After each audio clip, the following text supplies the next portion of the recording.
She said it between bites of cake I wish you were never born. The sweetness in the air turned bitter in my mouth. Laughter rolled around the table like thunder, everyone amused except me. I stared at her, the mother who taught me to say thank you before every meal, now wishing I didn't exist. I set my fork down slow enough for her to notice. My pulse hammered, but my face stayed calm.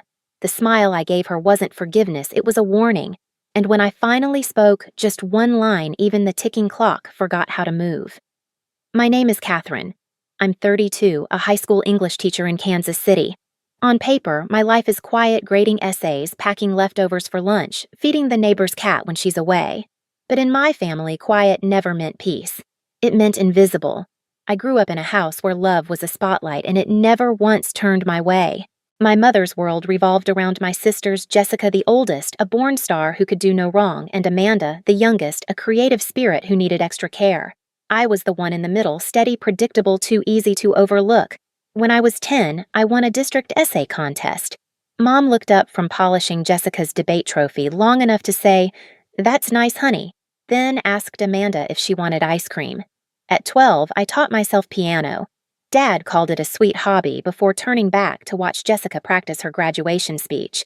My small victories were footnotes in their bigger story. Every family photo proved it.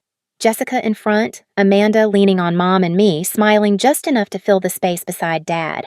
If you looked closely, you could almost see the outline of someone fading.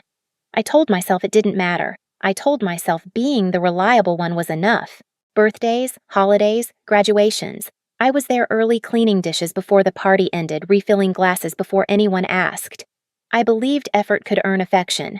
I was wrong. Our dinners were always loud, Mom's lasagna bubbling in the oven, Dad talking about the neighbors, Jessica discussing her clients, Amanda explaining her new project. I'd sit quietly nodding, offering the occasional, "That's wonderful," like punctuation to their success stories. When they laughed, I laughed too, because that's what you do when you're the family glue. You hold even when it hurts. The last few months had been no different. Jessica had just made senior partner at her law firm. Amanda was still painting in Mom's basement, but in our house that counted as following her passion. So when Mom called about hosting a celebratory dinner, I didn't hesitate. I baked a cake, my simple contribution to the family's perfect picture. I told myself this time would feel different. Maybe Mom would ask about my students or my new class project. Maybe she'd remember my favorite dessert wasn't chocolate but lemon. Hope has a cruel way of surviving even when it shouldn't. That night, everything looked picture perfect.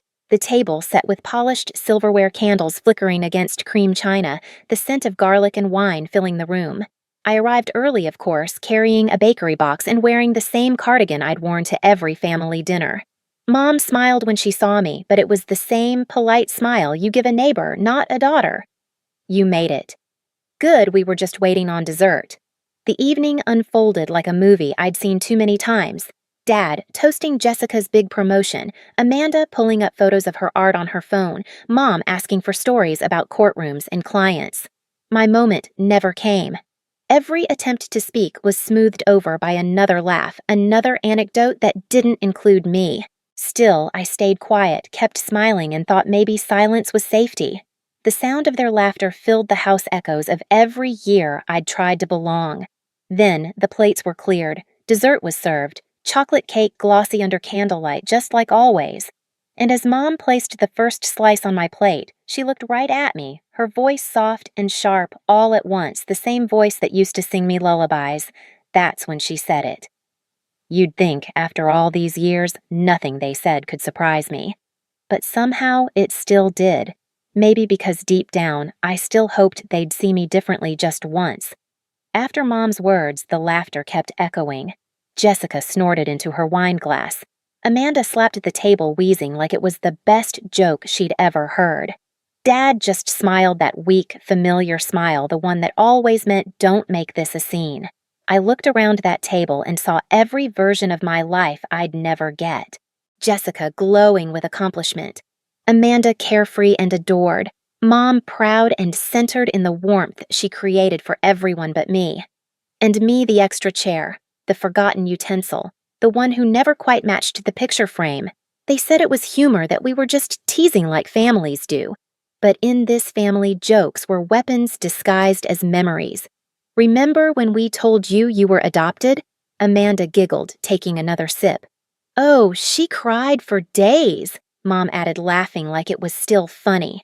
You were such a sensitive kid, Jessica said, shaking her head. You took everything so seriously. They were right. I did take everything seriously because it always hurt. I tried to join in to not ruin the moment. Yeah, I said quietly. I remember. But my voice didn't sound like mine. It sounded like a ghost at her own funeral. Somewhere between the refilled glasses and another round of applause for Jessica's latest win, I realized the pattern. Every conversation circled back to them. Every success of mine disappeared before it landed. I told them one of my students had just won a national writing award, a kid I'd mentored for months. Mom nodded absently. That's nice, honey. Then she turned to Jessica. Didn't one of your clients get featured in Forbes? The air left my lungs. It wasn't rage, not yet, just that familiar weight of invisibility pressing down. I forced a smile and reached for my water, pretending I didn't notice how my story got lost in theirs. When Amanda mentioned her art again, Mom's eyes lit up. You've always been so gifted, sweetheart. Your father and I are so proud. Dad raised his glass. To our girls. Plural, but never equal. I sat there, the third name in a toast that didn't include me. I was done pretending it didn't sting.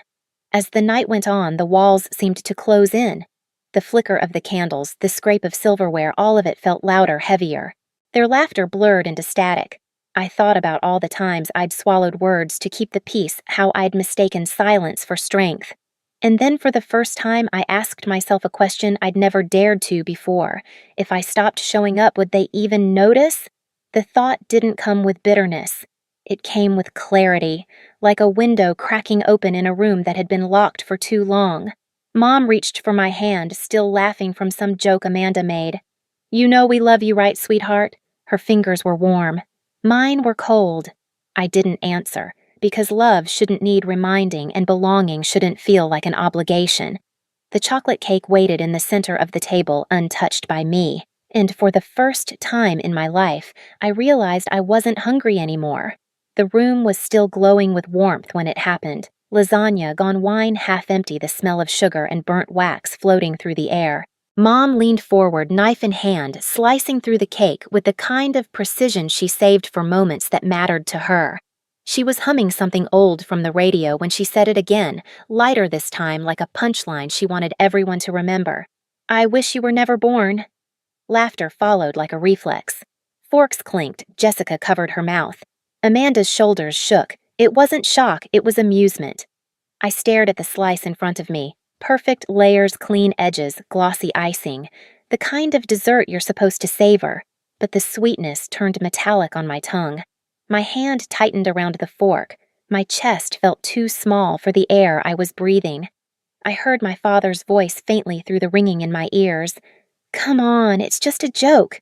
A joke. That word had followed me my whole life.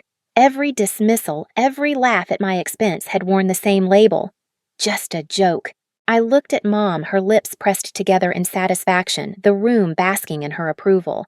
I wondered if she even realized what she'd said, or if she did and just didn't care. My vision tunneled. The edges of the room softened, the center sharpened her face, the smile, the cake. I could feel my pulse in my fingers. The air buzzed around me like an electrical hum. Then something inside me stopped resisting. I placed my fork down. Slowly, deliberately. The small, metallic tap sounded louder than laughter. It was the kind of sound that ends conversations. For a heartbeat, no one noticed. Then Amanda looked up, smirking. Oh, come on, Kath, don't tell me you're offended. You know Mom doesn't mean it. Jessica chimed in. Yeah, you're so sensitive sometimes. Dad chuckled weakly. My heart was racing, but my voice didn't shake. You're right, I said quietly. She doesn't mean it. I smiled, calm, controlled.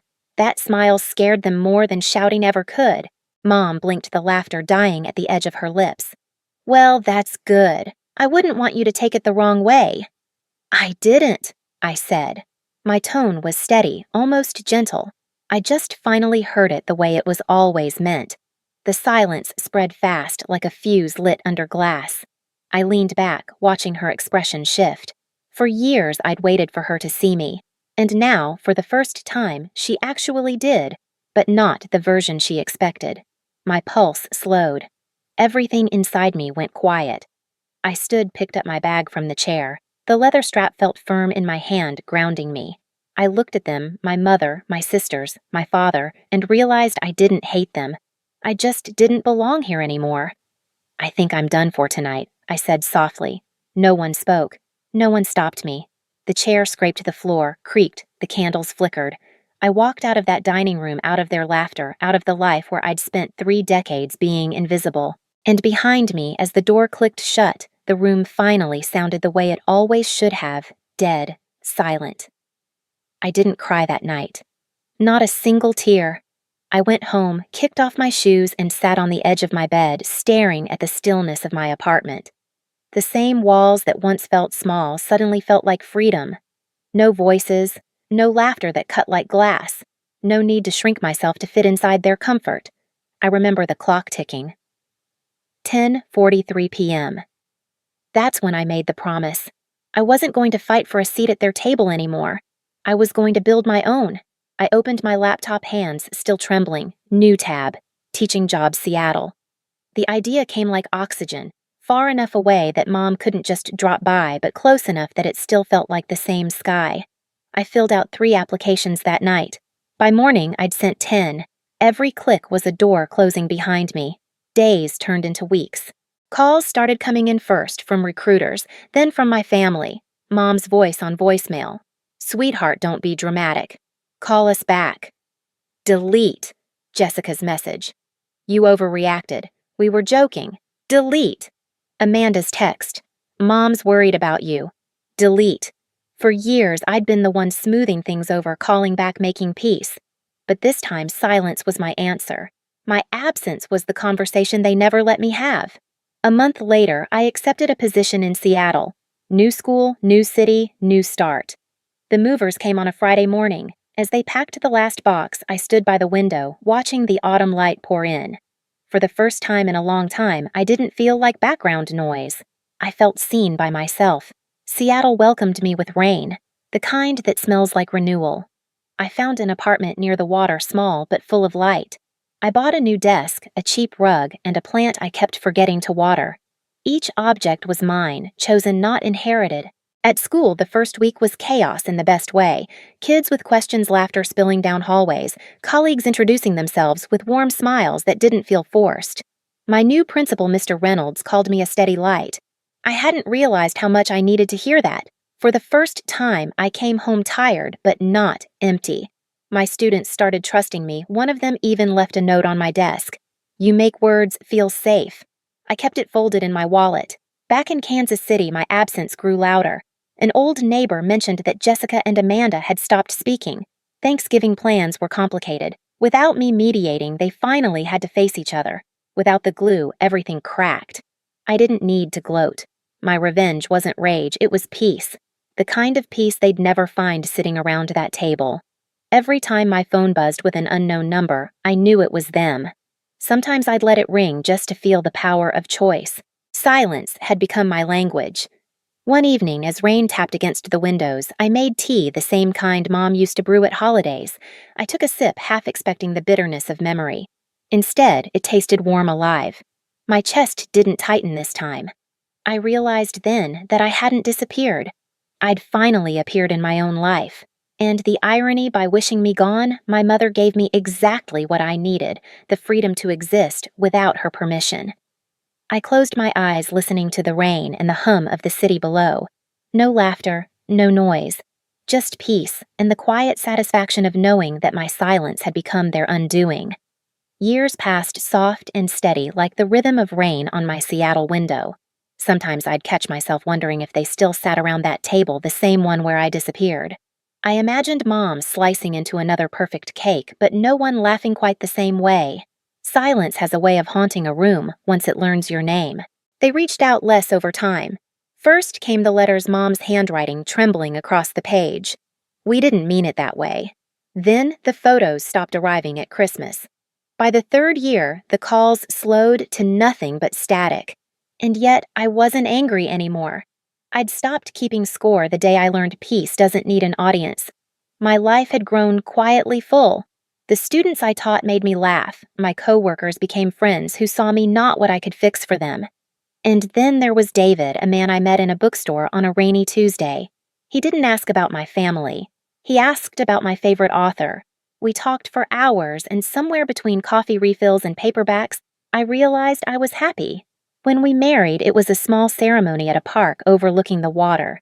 No family drama, no pretense, just music, laughter, and a soft wind carrying away everything I used to chase. A few years later, when our daughter was born, I named her Hope. She'll never have to earn her place at any table. She'll know she belongs because I'll tell her over and over until she never doubts it.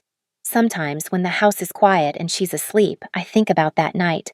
Mom's voice, the laughter, the silence that followed. That silence used to feel like a punishment. Now it feels like peace. The night my mother wished I'd never been born was the night I finally started living. If you've ever had to walk away to find peace, you already know silence isn't the absence of love. It's what happens when you finally love yourself enough to stop begging for noise. When people ask if I ever made peace with my family, I tell them this peace isn't something you wait for, it's something you build. I never went back to that dining room, but sometimes I still dream of it, the clink of silverware, the smell of garlic bread, the sound of my own heartbeat trying to stay quiet. In those dreams, I don't see their faces anymore, just the empty chairs, and the silence that fills the room long after I've walked away.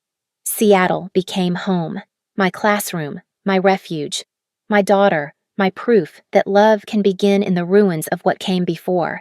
Every time she runs into my arms laughing, I think about that night, the one that was supposed to erase me, and I realize it didn't. It rewrote me, because sometimes the cruelest wish becomes the greatest gift. Mom wished I was never born, and in a way, she got her wish. The version of me they once knew, the one who begged to be seen, no longer exists. But the woman who replaced her. She was born that night over dessert. So, if you've ever been told you don't belong, that you're too much or not enough, listen to me. You can leave the table. You can build your own. And when you do, you'll find that silence doesn't mean loss. It means you finally have the space to hear your own voice. If this story found you tonight, drop your city in the comments and tell me, have you ever had to walk away from someone you love just to love yourself? Your story might be the one someone else needs to hear. And if you believe that peace can be its own kind of revenge, subscribe for more stories like this one.